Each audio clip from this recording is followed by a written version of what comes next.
Copy trading हमने सीख ली, लेकिन आप लोगों के कमेंट्स पढ़ के यकीन माने इतनी खुशी हुई जब मुझे ये पता चला कि सर हम किसी को कॉपी नहीं करना चाहते, हम खुद ट्रेडिंग सीख के ट्रेडिंग करना चाहते हैं। यकीन माने ये जज्बा आप लोगों में अगर मौजूद है तो आपको कामयाब होने से कोई नहीं रोक सकता। और इंशाल्लाह हम जितनी वीडियोस बनाएंगे हम कोशिश करेंगे जिसमें आपको कोई ना कोई वैल्यू एडिशन दें, कोई ना कोई आपको स्किल बताएं। हमने ऑलरेडी कॉपी ट्रेडिंग पे वीडियोस बनाई। वो लोग जिनके पास टाइम नहीं है वो कॉपी ट्रेडिंग जरूर करें, लेकिन वो लोग जो इसको एज ए प्रोफेशन लेके चलना चाहते हैं और फुल टाइम लेके चलना चाहते हैं उनके लिए ट्रेडिंग सीखना बहुत जरूरी है। यहाँ पर आपको मैं उन दो लोगों में फर्क भी बता देता हूँ। ऐसा नहीं कि वो लोग गलत हैं और आप लोग सही हैं, या आप लोग गलत हैं वो लोग सही हैं। कोई भी सही गलत नहीं है। क्रिप्टो की दुनिया में दो तरह के बिजनेस मॉडल होते हैं, या तो आप ट्रेडिंग करके कमाते हो या आप इन्वेस्टमेंट करके कमाते हो। बारी बारी थोड़ा सा एक ओवरव्यू दे देता हूँ ताकि आपको समझने में आसानी हो, और फिर हम आज के टॉपिक के ऊपर चलेंगे और हमने सीखनी है स्विंग ट्रेडिंग। स्विंग ट्रेडिंग कैसे होती है कैसे आप उससे डॉलर्स कमाते हैं, स्क्रीन पे चल के देखेंगे। लेकिन उससे पहले ये दो कॉन्सेप्ट आपको मैं क्लियर कर दूं। भाई जो इन्वेस्टर होता है ना वो कहता है कि भाई ये मेरे पास इन्वेस्टमेंट पड़ी है, मैंने ये कुछ कॉइन्स खरीद के रख दी और मैं सो गया, मैं रोज रोज नहीं देख रहा।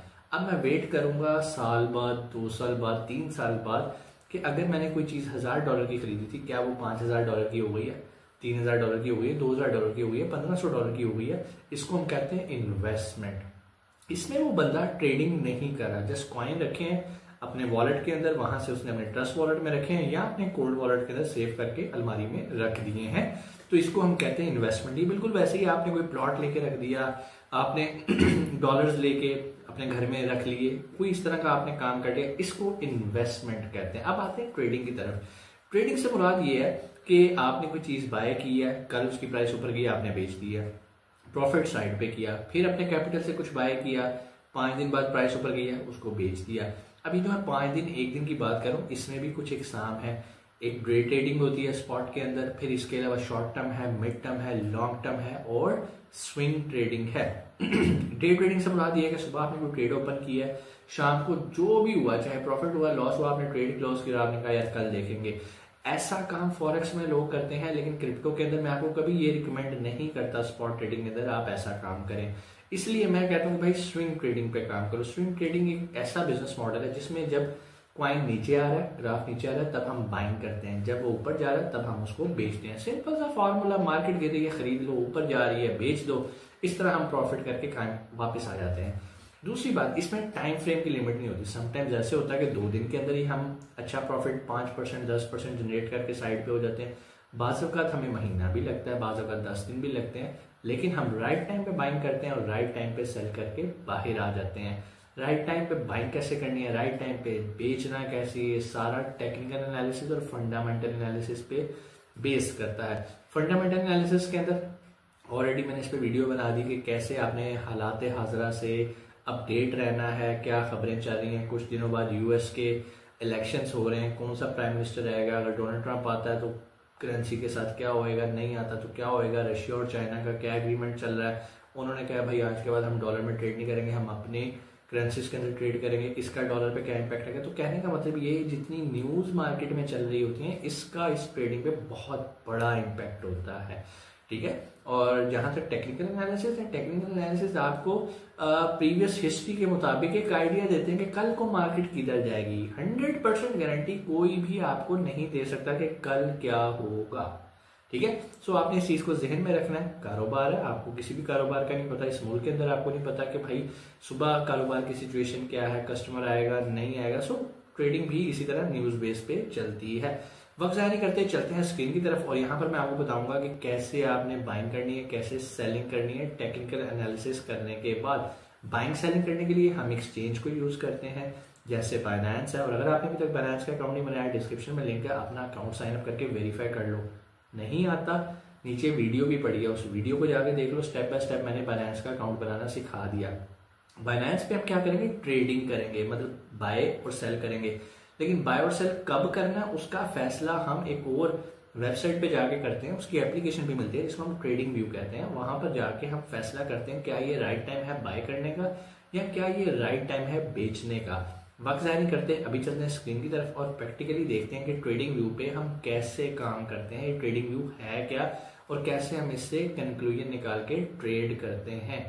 चलते हैं स्क्रीन की तरफ जी। तो हम आ गए स्क्रीन के ऊपर और आप लोगों ने भी इसी तरह अपनी स्क्रीन के ऊपर आ जाना है, tradingview.com पे आना है और /chart लिखेंगे तो आपके सामने इस तरह का एक डैशबोर्ड खुल जाएगा। ईमेल एड्रेस से आपने साइन अप कर लेना है, बहुत इजी है, इसका पेड वर्जन भी है लेकिन हम स्टार्ट फ्री से करेंगे और फ्री में भी हमें बहुत ज्यादा इन्फॉर्मेशन मिल जाती है। ये कुछ इस तरह का हमारे सामने चार्ट आपको नजर आएगा। यहाँ पर लेफ्ट टॉप से आपने करेंसी का फैसला करना है कि आप किस करेंसी के अंदर काम करने लगे हैं। और यूजुअली मैं बिगनर्स को कहता हूँ कि भाई टॉप 5 के अंदर हो, नए कॉइन्स वॉलेटाइल होते हैं, अगर आप उसमें अभी तक एक्सपर्ट नहीं हो तो वो आपको बहुत ज्यादा लॉस दे सकते हैं। सो हम काम करते हैं BNB के ऊपर। ये बाइनेंस का कॉइन है, बड़ा अच्छा आपको एक ये भी मूवमेंट्स देता है और इससे भी आप अच्छा प्रॉफिट जनरेट कर ले। तो मेरे फेवरेट कॉइन्स में से ये एक है, ठीक है जी। ये हमारे पास आ गया। अब यहाँ पर अगर आप राइट साइड पे देखो तो ये एक वॉच लिस्ट चल रही है और वॉच लिस्ट के अंदर आपको यहाँ पर सारा डाटा नजर आ रहा है जो कि मैंने सिलेक्ट किए हुए हैं। आपने भी किसी को ऐड करना है, आप यहाँ पर ऐड कर सकते हो किसी भी कॉइन को, ठीक है। सो यहाँ पर कॉइन या टोकन आप यहाँ पर ऐड कर सकते हो। सबसे पहले ट्रेड करने से पहले एक असूल होता है और वो होता है कि हमें BTC.D पे जाना होता है। यहाँ पर भी आके आप सर्च कर सकते हैं BTC.D। ये बेसिकली BTC का मार्केट कैप बताता है और इस टाइम इसका जो मार्केट कैप है वो 60.35% है। मतलब अगर 100 क्रिप्टो कॉइन्स हैं उसमें से जो 60 हैं वो BTC हैं, मतलब इतना बड़ा इसका मार्केट कैप है। अब यही वजह होती है जब BTC जो है वो डोमिनेट कर रहा होता है तो बाकी जो आल्ट कॉइन्स हैं वो इतना ज्यादा पंप नहीं कर रहे होते क्योंकि सारे इन्वेस्टर्स की तवज्जो BTC पे होती है और वो इसकी बाइंग पे लगे होते हैं। लेकिन जैसे ही मार्केट कैप थोड़ा सा नीचे आएगा तो जितने भी आपके आल्ट कॉइन्स हैं, इसके अलावा BNB है, इथेरियम है, सोलाना है, जितने भी हैं वो सब पंप करना शुरू हो जाएंगे। तो ये एक बेसिकली मार्केट का एक फंडामेंटल्स है। जब उधर से पैसे निकलते हैं तो डेफिनेटली वो आल्ट कॉइन्स के अंदर जाते हैं। सो यहाँ पर आपने देख लेना कि यार 60% जा रही है, ठीक है। इसका मतलब है कि ये इस टाइम कोई बहुत पीक पे मार्केट नहीं होगी, मार्केट गिरी होगी। सो लेट्स सी क्या सिचुएशन चलती है। हम आते हैं वापस BNB, मैंने यहाँ से सिलेक्ट कर लिया तो यहाँ पर ये आपको ग्राफ नजर आ रहे हैं। ऊपर से आप टाइम पीरियड सिलेक्ट कर सकते हैं कि भाई आपने 4 पे काम करना है या 1 घंटे पे, 2 घंटे पे। मैं यूजली 4 आवर्स को प्रेफर करता हूँ, आप भी 4 आवर्स यहाँ से सिलेक्ट कर सकते हैं, ठीक है जी। यहाँ पर रेड कैंडल्स जो हैं ये मार्केट के गिरने को शो कर रही है, मतलब प्राइस ड्रॉप को शो कर रही है। जो ग्रीन है वो प्राइस ऊपर जाने को शो कर रही है। अब यहाँ पर लेफ्ट साइड पे हमें ये एक बटन मिलता है जिससे हम जो है वो लाइंस ड्रॉ कर लेते हैं, जिसको हम ट्रेंड लाइंस भी कहते हैं, ठीक है जी। जहाँ पर लाके आपने इसको छोड़ना होता है, वहां पे जाके इसको क्लिक करेंगे तो ये यहाँ पे लग जाएगी। यहाँ से आप इसकी थिकनेस, कलर वगैरह सब कुछ यहाँ से आप चेंज कर सकते हो, डिलीट भी करना चाहो तो कर सकते हो, ठीक हो गया। अब आज जो हमने मेन चीज सीखनी है वो होती है सपोर्ट एंड रेजिस्टेंस। ये ऐसी चीजें हैं जो कि हमें इंडिकेट करती हैं कि इस टाइम मार्केट नीचे है या मार्केट ऊपर है या कौन से राइट टाइम पे हमने इसको बाय या सेल करना है। बेसिकली हम हिस्ट्री जानने के लिए यूज करते हैं। अब कोई भी अगर आपने जो भी जहां पर मार्केट लो से ऊपर की तरफ जाती है इसको हम सपोर्ट एरिया कहते हैं, क्योंकि यहाँ से मार्केट को सपोर्ट मिलती है और वो वापस पुश बैक करती है और ऊपर आके ये रेजिस्ट करना स्टार्ट करती है कि ये इससे ऊपर नहीं जा रही और यहाँ से फिर डाउनफॉल स्टार्ट होता है। सो सपोर्ट एंड रेजिस्टेंस आपने याद रखनी है। जो नीचे वाला पार्ट है ये सपोर्ट है, क्योंकि सपोर्ट हमेशा नीचे से दी जाती है और ऊपर जाके ये रेजिस्ट करती है मार्केट और यहाँ से वापस आती है। सो हम क्या करते हैं, हमने अब लाइंस ड्रॉ करनी है। ये है तो हम यहाँ पर ये प्लस का निशान आपको बना आ रहा है, जहाँ पर लास्ट टाइम कैंडल नीचे उसने अपनी वेट क्लोज की थी, हम वहाँ पे जाके एक लाइन क्रिएट कर लेते हैं। ये लाइन क्रिएट होगी, हम इस पर क्लिक करेंगे। यूजुअली हम ग्रीन से इसको शो करते हैं लेकिन हम इसको सॉलिड लाइन के साथ कर लेते हैं। सो ये हमारी एक सपोर्ट की लाइन जो है वो ड्रॉ हो गई है, ठीक है। ये हमारी जो नीचे हम ड्रॉ करते हैं उसको हम सपोर्ट लाइन कहते हैं और जो ऊपर हम करते हैं उसको हम रेजिस्टेंस लाइन कहते हैं। अच्छा, एक तो ये लाइन कर दी। अब दूसरा ये जो ब्रीक आपको लाइन नजर आ रही है कैंडल के नीचे, जिसको हम कैंडल विक भी कहते हैं या फिर हम इसको बोलते हैं कैंडल का शेडो। सो इस शेडो पे भी हम एक लाइन लगा लेते हैं ताकि हमें अंदाजा हो जाए। ये लगा ली, लेकिन इस लाइन को हम क्या करेंगे, हम इस पर क्लिक करेंगे और इसको हम डॉटेड पे कन्वर्ट कर लेंगे। तो ये हमारे पास एक जोन बन गया कि लास्ट टाइम मार्केट यहाँ से वापस गई थी, अभी भी अगर मार्केट यहाँ पर आएगी तो चांसेस है यहाँ से ऊपर चली जाए। लेकिन अगर यहाँ से भी नीचे आ रही है तो ये क्या इस जोन के अंदर लाई कर रही है। अगर आप आज की बात करें तो मार्केट अभी भी इस जोन के अंदर लाई कर रही है। तो क्या ये राइट टाइम है बाय करने का? तो तो इसका ताल्लुक सिर्फ इन 2 लाइनों से नहीं हो सकता, ये जो भी अपने सपोर्ट की खींची है, क्योंकि अभी हम रेजिस्टेंस की बात नहीं कर रहे। रेजिस्टेंस की बात तब करते हैं जब आपने इसको बेचना होता है, ठीक है। तो अभी हम बाइंग देख रहे हैं, क्योंकि मार्केट इस टाइम एक ऐसे मोड पे है जहां पर आप बाइंग का फैसला करते हो कि बाय करना है नहीं करना। अच्छा भाई, अब ये हमने लाइंस खींच ली, हम इसको थोड़ा सा जूम इस तरह से करेंगे कि हमें थोड़ी इसकी हिस्ट्री मिलना शुरू हो जाए। तो अगर मैं हिस्ट्री की बात करूं तो कॉइन तो इस जोन को तोड़ के बहुत बार नीचे गया, लेकिन हम देखें तो ये चीज़ भी हमें क्लियर होती है कि इस जोन के अंदर से ज़्यादातर मार्केट यहाँ से ऊपर भी जाती है, जैसे कि यहाँ से ऊपर गई, फिर इसके अलावा यहाँ से ऊपर गई। अब हो सकता है यहाँ से भी चली जाए, और ये भी हो सकता है कि यहाँ से मार्केट नीचे भी आए। अब हम ये देखते हैं कि इस जोन से कितनी बार मार्केट नीचे आई, तो देखें तो यहाँ पर भी मार्केट नीचे आई हुई है एक लिमिट तक, फिर उसके बाद यहाँ से भी नीचे आई थी, यहाँ से तो एकदम सडन नीचे आई थी, ठीक है जी। अब उसके क्या फैक्टर्स हो सकते हैं वो चीज़ें भी हमें देखनी पड़ती हैं, और डिफरेंट हम उसके लिए इंडिकेटर्स यूज करते हैं, जो कि मैंने पिछली वीडियो के अंदर आपको करके दिखाए थे। सो यहाँ पर आके मार्केट बहुत ही नीचे आ गई। अब हमें कितना पीछे जाना है, किस सिचुएशन को हमने कंसिडर करना है, इसका ताल्लुक होता है कि आप किस तरह की ट्रेडिंग करना चाह रहे हैं। आप इंट्राडे ट्रेडिंग कर रहे हैं, या फिर आप जो है वो मिड टर्म कर सकते हैं, मिड टर्म ट्रेड कर सकते हैं, लॉन्ग टर्म ट्रेड कर सकते हैं। तो यहाँ पर आपने उसका फैसला इससे करना है।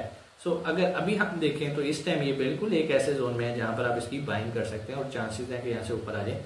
भाई ये कोई फाइनेंशियल एडवाइस नहीं है, अभी मेरे कहने पे इसको आपने बाय नहीं कर लेना, इसके लिए कुछ और इंडिकेटर्स भी लगाने होते हैं, जो कि इंशाल्लाह मैं आपको मजीद नेक्स्ट वीडियोस के अंदर सिखाऊंगा, क्योंकि अब आप लोगों ने सीखने का फैसला कर लिया है, तो मैं इंशाल्लाह आपको सिखाऊंगा। कोशिश कीजिएगा हलाल कॉइन्स के अंदर ट्रेड करें। हलाल कॉइन्स के अंदर आपको नहीं पता तो नीचे व्हाट्सएप ग्रुप है डिस्क्रिप्शन के अंदर, वहाँ पे उस ग्रुप को ज्वाइन करेंगे तो आपको हलाल कॉइन्स की लिस्ट जो है वो व्हाट्सएप कर दी जाएगी। उम्मीद है यहाँ तक आपको कुछ चीज़ें समझ में आई होंगी। ये हमने भी बात की है सपोर्ट की, ठीक है। रेजिस्टेंस को भी समझ लेते हैं, क्योंकि बहुत सारे लोगों ने कहा सर हमें सपोर्ट और रेजिस्टेंस बता दें। सो यहाँ पर भी हम एक लाइन खींच लेते हैं। फॉर एग्जांपल ये जो लास्ट हमारा जो बनी है रेजिस्टेंस, वो यहाँ पर बनी है। इसको हम यहाँ पे क्लिक करते हैं, इसको हम रेड से शो करेंगे, और यहाँ पर सॉलिड लाइन लगा लेंगे। अब इसी तरह इसकी भी ऊपर जो विक गई है, जो इसका शेडो गया है, हम इसकी शेडो पे भी एक लाइन लगा लेंगे, और उसको हम थोड़ा सा डॉटेड में कर देंगे ताकि हमें एक जोन क्लियर हो जाए। ये एक जोन को बना रहा है। यहाँ पर जोन बड़ा लिमिटेड है। अच्छा, मजे की बात, जिस जोन में लास्ट टाइम प्राइस नीचे आई है, थोड़ा सा पहले अगर आप जाएं तो उसी जोन से प्राइस नीचे आई है। इसका मतलब है कि जो हमने लाइंस लगाई हैं काफी एक्यूरेसी के करीब तर हैं, ठीक है।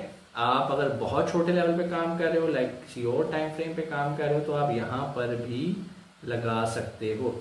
हाँ, अगर कोई कैंडल इसको ब्रेक कर देती है, नीचे आ जाती है, जैसे यहाँ से अभी नीचे आने की कोशिश कर रही है, तो यही लाइन बाद में क्या बन जाएगी, रेजिस्टेंस बन जाएगी, और जहां पर वो नीचे आएगी वहां पर जो हम लाइंस लगाएंगे वो सपोर्ट बन जाएगी। तो ये सपोर्ट और रेजिस्टेंस की लाइंस जो है ये चेंज होती रहती है, डिपेंड करता है कि क्या सपोर्ट लेवल ब्रेक हुआ है, क्या रेजिस्टेंस लेवल ब्रेक हुआ है।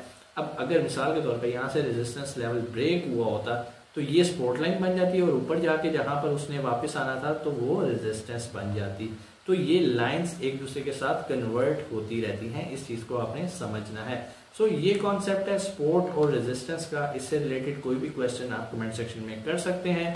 कोई फाइनेंशियल एडवाइस मैंने इस वीडियो के अंदर नहीं दी, सिर्फ आपको एक छोटा सा एक चीज बताई है कि लाइंस कैसे ड्रॉ करनी होती है। बाकी अगर कोई और क्वेश्चन है आप कमेंट सेक्शन में आके बता सकते हैं। नेक्स्ट वीडियो हमने किस टॉपिक पे बनानी है उसके बारे में भी मुझे जरूर बताइएगा, और बायनेंस पे अकाउंट जरूर बना लीजिएगा, क्योंकि यहाँ पर फैसला लेने के बाद बाइंग सेलिंग हम ट्रेडिंग व्यू पे नहीं करते, बाइंग सेलिंग हम बायनेंस के ऊपर जाके करते हैं। इंशाल्लाह आपसे मुलाकात होती है अगली वीडियो में। अपना बहुत सारा ख्याल रखिएगा। पाकिस्तान जिंदाबाद।